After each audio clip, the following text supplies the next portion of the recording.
여러분 한 명 한 명의 소리를 보통 때보다 더 크게 들으실 거라고 생각합니다.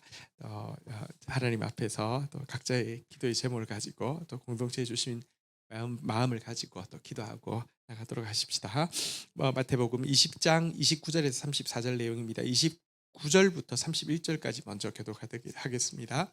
그들이 여리고에서 떠나갈 때에 큰 무리가 예수를 따르더라. 30절 읽겠습니다. 맹인 두 사람이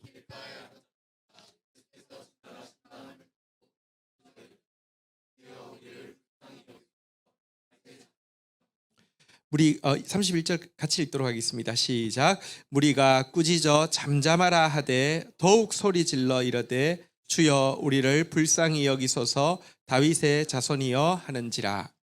네.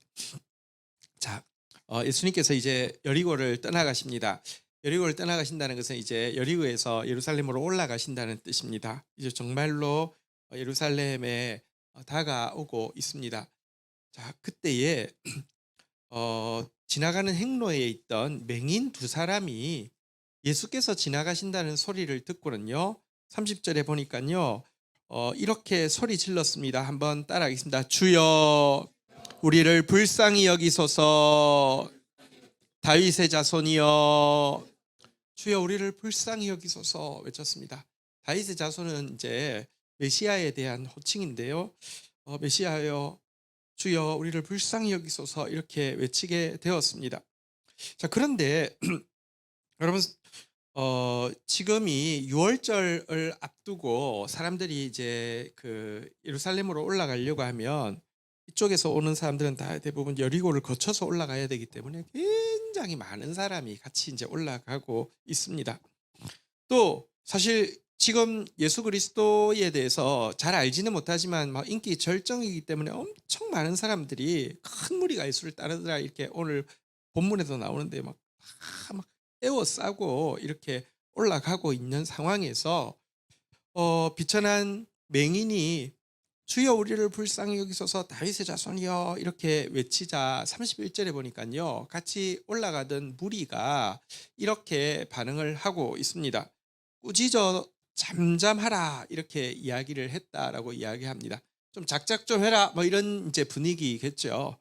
뭐 저기 망둥이가 뛰니 뭐 꼴뚜기도 뛴다더니 작작해라 뭐 이런 이제 분위기일 것입니다.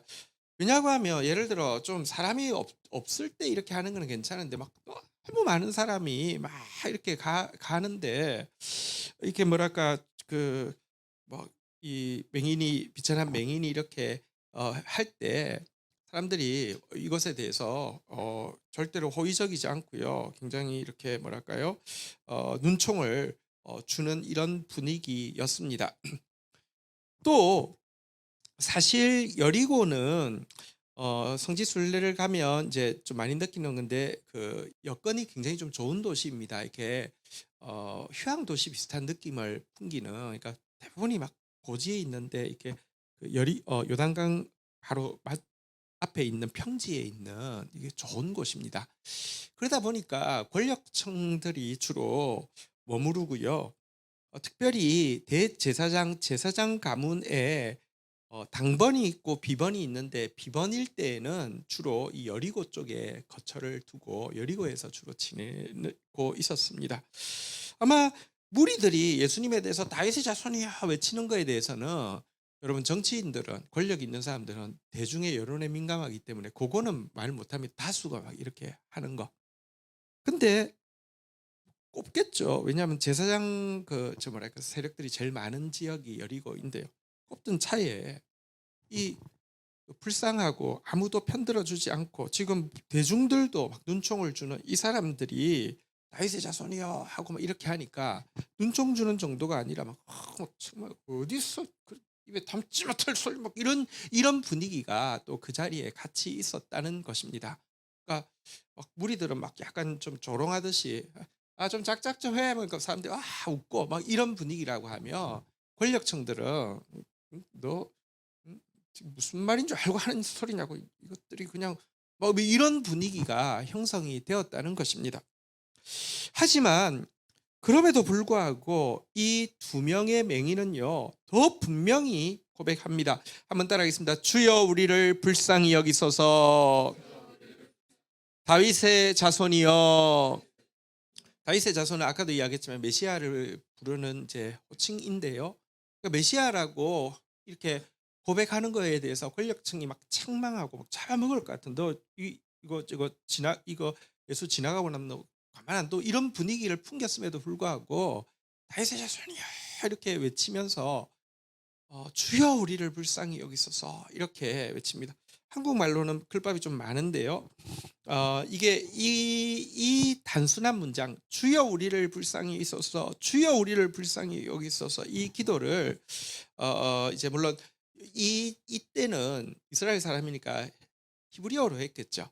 그리고 이게 성경에 기록되기는 성경이 헬라어로 기록되어 있으니까 헬라어였겠죠.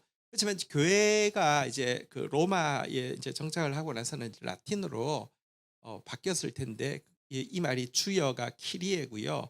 우리를 불쌍히 여기소서가 엘레이손인데요. 키리에 엘레이손, 아주 짧은 표현이지만 교회에 있는 기도문 중에서 가장 짧은 기도문이지만 가장 강력한 기도문으로 오랫동안, 그러니까 이렇게 예식에서 이렇게 시작을 열고 마무리하는 가장 강력한 기도로 주여 우리를 불쌍히 여기소서 키리에 엘레이손 하는 이 기도로 이렇게 마음을 쏟고 있는 것을 보게 됩니다. 여러분, 근데 사실 이들은 이분이야말로 메시아시고 이분이야말로 자신들을 구원하시고 불쌍히 여기실 수 있는 유일한 분이라는 확신을 가지고 이렇게 그 눈총과 그 무서운 책망에도 불구하고 부러지졌는데요. 한번 생각해 보면 정작 눈 떠 있는 많은 것을 보는 것 같은 지도자들은 예수에 대해서 죽이려고 하고 있었고요. 무리들은 사실은 뭐랄까요, 예수가 누군지 모르고 그냥 막 팬덤처럼 막 따르고 있고요.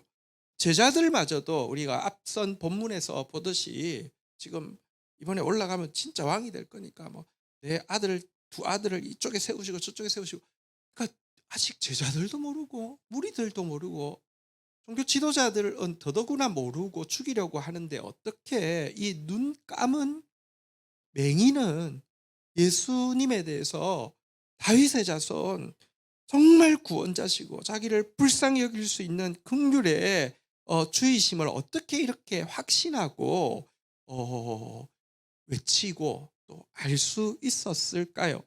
이것이 굉장히 역설입니다. 눈 뜬 자는 예수를 알지 못했는데 눈 감은 맹인은 예수를 알아보았던 것은 굉장히 역설적이죠. 예수님이 이런 말씀을 하셨습니다. 요한복음 9장 39절에 보면 예수님이 이렇게 말씀하셨습니다. 같이 한번 읽을까요? 시작. 예수께서 이러시되 내가 심판하러 이 세상에 왔으니 보지 못하는 자들은 보게 하고 보는 자들은 맹인이 되게 하려 함이라. 예수님이 오셨을 때 여러분 갈라지게 될 것이라는 것입니다. 본다고 하는 자는 이렇게 보지 못하는 자들은 눈이 열려서 보게 될 것이고 보는 자들은 맹인이 될 것이다, 이렇게 이야기하셨습니다. 보지 못하는 자, 그러니까 뭐 그 맹인 같은 자, 오늘 아까도 봤지만 여러분 막 약간 그 명절에 올라가는 분위기고 사람들이 많이 옹이해서 올라가니까 약간 축제 같은 분위기가 있었을 텐데요. 이 맹인에 대해서는요, 막 사람들도 무리들도 조롱하고 막 권력자들은 막 잡아먹으려고 책망하고 이런, 여러분 진짜 이런 사람들, 가장 비천한 사람들은 눈이 열리게 하고, 근데 보는 자들, 멀쩡한 사람들은 눈이 닫히게 하려 왔다, 이렇게 이야기하고 있습니다. 왜냐고 하면 예수가 오신 모습이 꼭 이렇게 만든다는 것입니다.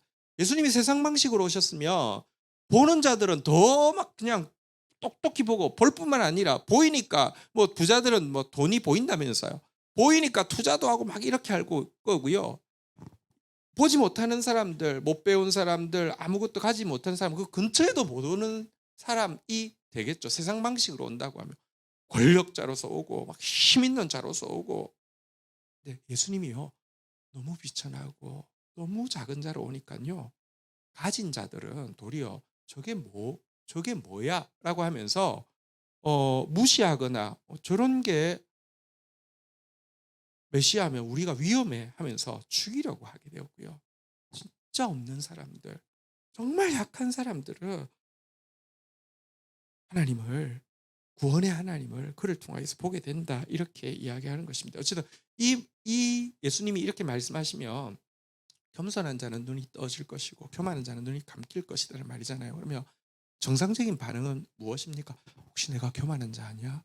나는 본다고 하기 때문에 못 보고 있는 것 아니야? 이렇게 반응이 나와야 될 텐데요. 이렇게 말씀하시자 진짜 눈뜬 자들 어떻게 반응할까요? 40절 보십시오.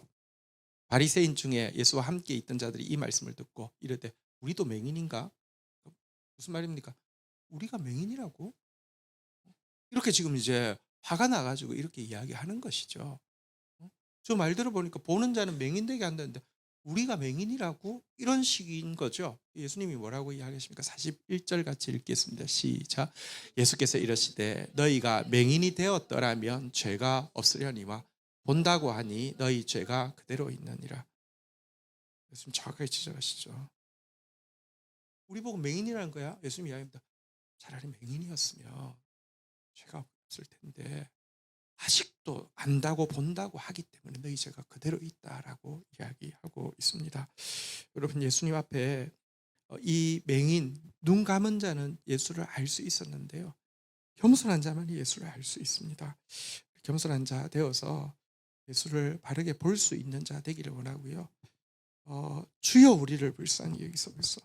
주님 밖에 소망이 없기 때문에 뭐 사람들의 눈총과 책망에도 불구하고 더욱 소리 질러 주여 우리를 불쌍히 여기소서 부르짖는 저와 여러분들 되기를 주의 이름으로 축원드립니다. 자, 이렇게 부르짖을 때 32절부터 34절 한번 볼까요? 예수께서 머물러 서서 그들을 불러 이르시되 너희에게 무엇을 하여 주기 원하냐. 우리 32절만 다시 한번 보도록 하겠습니다. 자, 한번 따라하겠습니다. 예수께서 머물러 서서 무리가 굉장히 많았습니다. 그리고 막 무리들도 그럼 침묵 모드로 갔을 거야. 막 이야기하기 때문에 또 그들이 외쳤을 때 막 조롱할 때 사람들 웃고 막 뭐 이런 분위기 때문에 그렇게 예수님께 잘 안 들릴 수 있는데요. 주여 우리를 불쌍히 여기소서, 주여 우리를 불쌍히 여기소서 외칠 때 예수님께서 머물러 서셨다 이렇게 이야기하고 있습니다. 예수님이 머물러 서셨습니다. 사실 예수님이 머물러 선다는 것은 엄청난 기적이죠. 엄청난 은총이죠. 여러분 성경에 보면요. 기브온 족속이라는 이방 족속이 이들이 여러분 이스라엘 백성들이 이 가나안 땅에 들어왔을 때 처음으로 스스로 복속을 했어요. 그렇지만 그들은 진짜 이제 이스라엘 편에 섰지만 이스라엘 중에서는 제일 작은 자죠. 이제 가장 낮은 자로서 영원토록 그들의 하인이 되기로 결정하고 온 가장 작은 자예요. 사실은 기브온은 왕도와 같은 아주 큰 성이었는데요. 이들은 그 소문을 듣고는 저 신은 하늘의 하나님이고 우리한테 자존심이 중요한 게 아니라 생명이 중요하니까 우리 그냥 이렇게 들어가자 그래서 속여서라도 이제 복속을 했잖아요. 그죠? 그랬더니 여러분 이 기브온 족속을 치기 위해서 북쪽에 있는 모든 가나안 족속들이 힘을 합쳐서 갑자기 이렇게 공격을 하러 옵니다. 저기 뭐랄까요? 이스라엘 백성보다 이 기브온이 더 미운 거예요. 이들이 살려달라고 이렇게 여호수아에게 이제 전가를 보냈는데 사실 그랬어요. 솔직히 말하면요, 기브온 족속이 들어온 거에 대해서 받아준 거에 대해서 막 사람들이 막 부글부글 끓고 있었어요. 게다가 거리도 좀 있었어요. 그냥 뭐 적당하게 가면 여러분 휴지 안 대고 코 푸는 격이 생길 거예요. 기부원 다 죽여버릴 거니까. 그리고 기부원 죽이는 과정에서 이 가난한 족속들이요. 자기들도 데미지 있을 때 가서 딱 공격하면 더 좋잖아요. 그죠? 정말 벌받을 마음이죠. 그러지 않았습니다. 여러분 밤새 달려서 그곳에 가서 그를 돕습니다. 그리고 그들을 도울 때에 하나님께서 기적을 일으키셨죠. 밤이 되면 요즘처럼 무슨 그 조명탄이 있겠어요? 뭐가 있겠어요? 전쟁이 끝이는데 하나님께서 여호수아가 태양아 머무르라 할 때 머물러 서서요. 저들 그냥 거의 북부 연합군들 괴멸시킬 때까지 해가 지지 않는 기적이 나타났죠. 가장 비천한 기브온의 소리를 들으시고 태양이 머물게 하셨는데요. 생각해 보십시오. 태양이 머문다는 것은 진짜 기적 중의 기적이죠. 그건 믿을 수 없는 기적인데 실제죠. 그런데 보십시오. 태양은 그래도 그냥 하나님이 지으신 피조물 중에 우리 뭐 태양계에 있는 우리에게는 뭐 가장 큰 피조물 중에 피조물이겠지만 온 우주에서 보면 태양보다 큰 별이 엄청 많다면서요.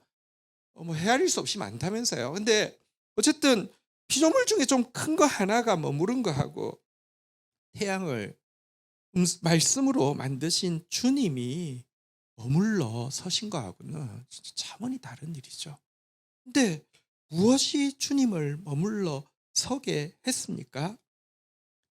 다시 이야기합니다. 한번 따라하겠습니다. 주여 우리를 불쌍히 여기소서. 주여 우리를 불쌍히 여기소서. 여러분 세상은요. 비천한 자의 외침은 멸시합니다. 그런데 예수님을 멈추어 선 것은 바로 비천한 자의 외침입니다. 눈먼 자의 외침입니다. 시편 22편 24절에 보면 이렇게 이야기하고 있습니다. 같이 한번 읽도록 하겠습니다. 시작. 그는 곤고한 자의 곤고를 멸시하거나 싫어하지 아니하시며 그의 얼굴을 그에게서 숨기지 아니하시고 그가 울부짖을 때에 들으셨도다. 여기 보십시오. 사람들은요, 힘든 사람이 이렇게 막 외칠 때에 일단 멸시합니다. 아까 반응 보셨죠, 그죠? 무리들의 반응 보셨죠? 작작해, 뭐 이런 식이 나옵니다. 아니면 싫어합니다. 이렇게 좀 그만하세요. 좀 들어주는 체 하다가 형제 좀 그만하세요. 저도 피곤해요. 매일 그런 소리만 하고 사실 거예요. 이렇게 나온다니까요. 나중에는 어떻게 됩니까? 만나면 그런 이야기 할 줄 알고요. 얼굴을 숨깁니다. 저 보이면요. 피해갑니다. 아유 귀찮아. 저 시간 뺏기고 마음 스트레스 받고 싫어. 이렇게 됩니다. 어쩔 수 없어요. 여러분 사람은요. 공고한 자의 외침은요. 사람 인상을 찌푸리게 하거나 그 사람 가는 길을 바꾸어서 돌아가게 만듭니다. 그런데 주님은 다르십니다. 여러분 주님은요. 절대로 멸시하시지 않고요. 싫어하시지 않고요. 얼굴을 숨기시지 않고요. 머물러 서셔서 그것 들으시는 분이십니다. 그래서 이 기도가 주여 우리를 불쌍히 여기소서 키리에 엘레이손 짧은 기도가 피조물이 창조주를 붙잡을 수 있는 가장 강력한 기도인 것입니다. 여러분 이 기도로 우리 주님 앞에 오늘도 서는 저와 여러분들이 되기를 주의 이름으로 축원드립니다. 주님은 여러분 우리의 그 비천함 때문에 이 세상까지 찾아오신 분이신데요. 비천한 우리가 도와달라고 부르짖을 때 여러분 주님은 꼼짝을 하실 수 없습니다. 그 자리에 서실 수밖에 없습니다. 서신 주님께서 오늘 32절에 보니까 이렇게 말씀하고 계십니다. 한번 따라하겠습니다. 너희에게 무엇을 하여 주기를 원하느냐. 자기 이름 넣겠습니다. 예수님이 나에게 물으십니다. 지연에게 무엇을 하여 주기를 원하느냐. 한 번 더 이름 넣겠습니다.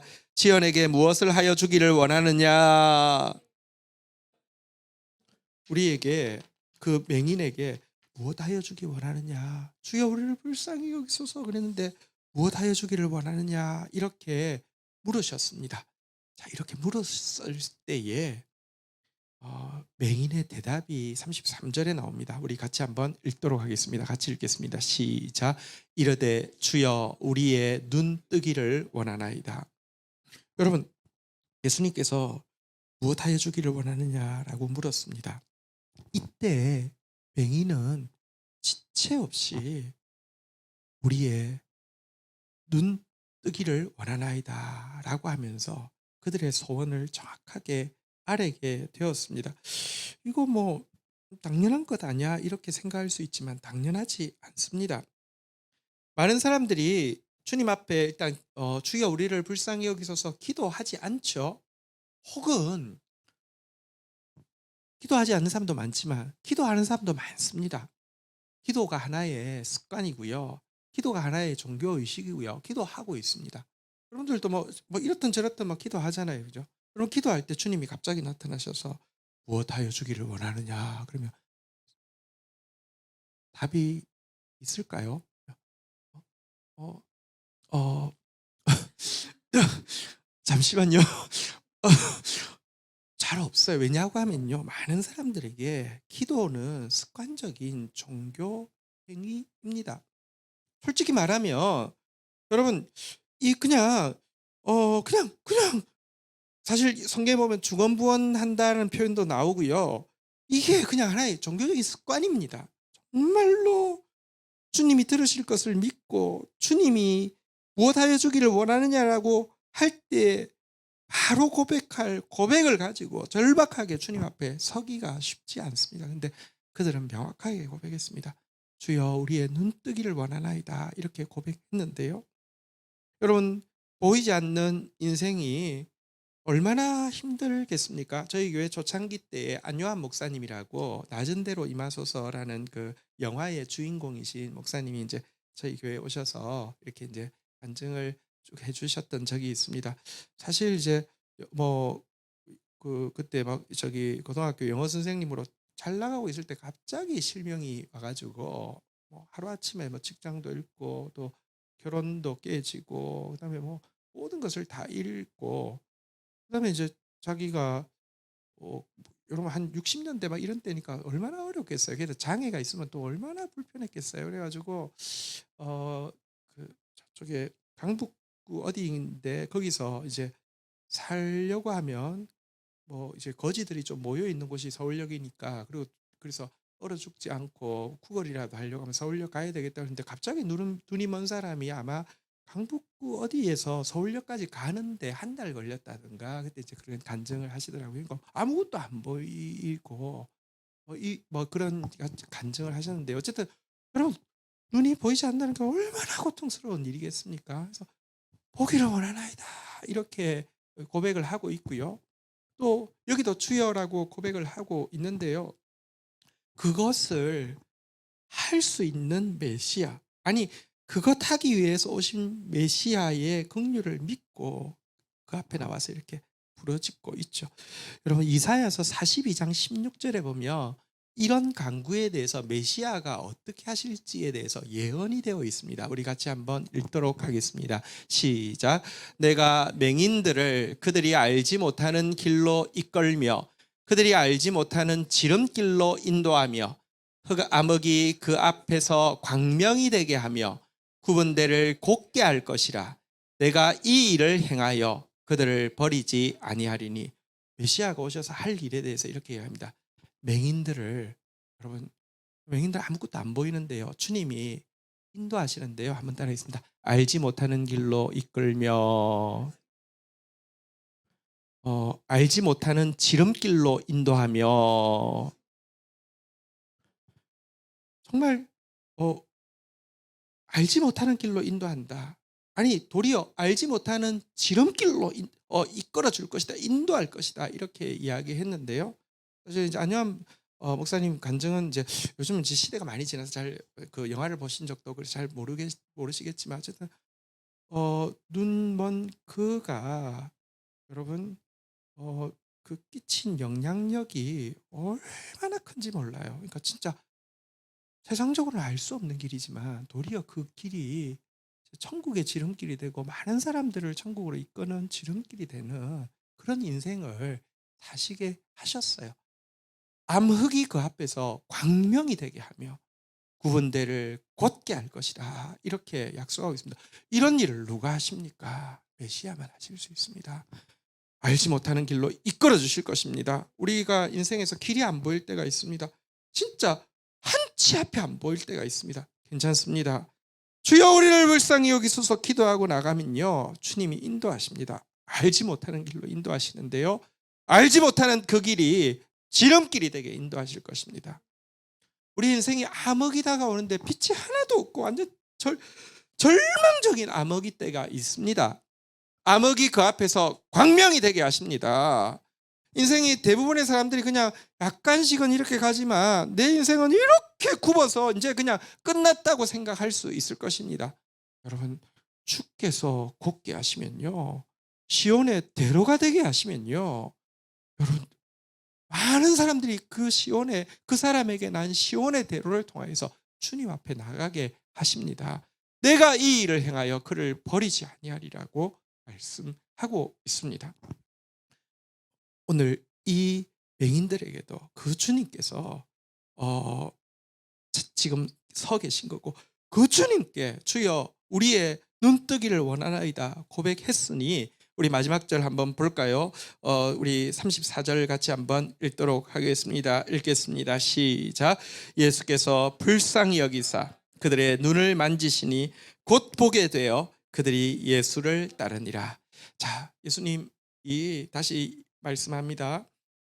예수님을 머물러 서게 하는 것도 예수님의 불쌍히 여기는 마음이고요, 우리의 눈뜨기를 원하나이다 이 소원을 들어주시는 것도 예수님이 불쌍히 여기시는 마음입니다. 우리 공로 아닙니다. 기도 열심히 했더니 이렇게 하셨다고, 너희도 기도하면 열심히 해봐, 너희들 기도 열심히 안 하니까 그런 거야. 여러분, 그건 정말로 잘못된 것입니다. 그렇지 않습니다. 불쌍히 여기기 때문에 눈을 만지시니 곧 보게 되었습니다. 아까 이야기한 대로 알지 못하는 길을 지름길로 인도하며 암흑을 광명이 되게 하며 구분대를 고든대가 되게 하는 역사를 이루어 주셨죠.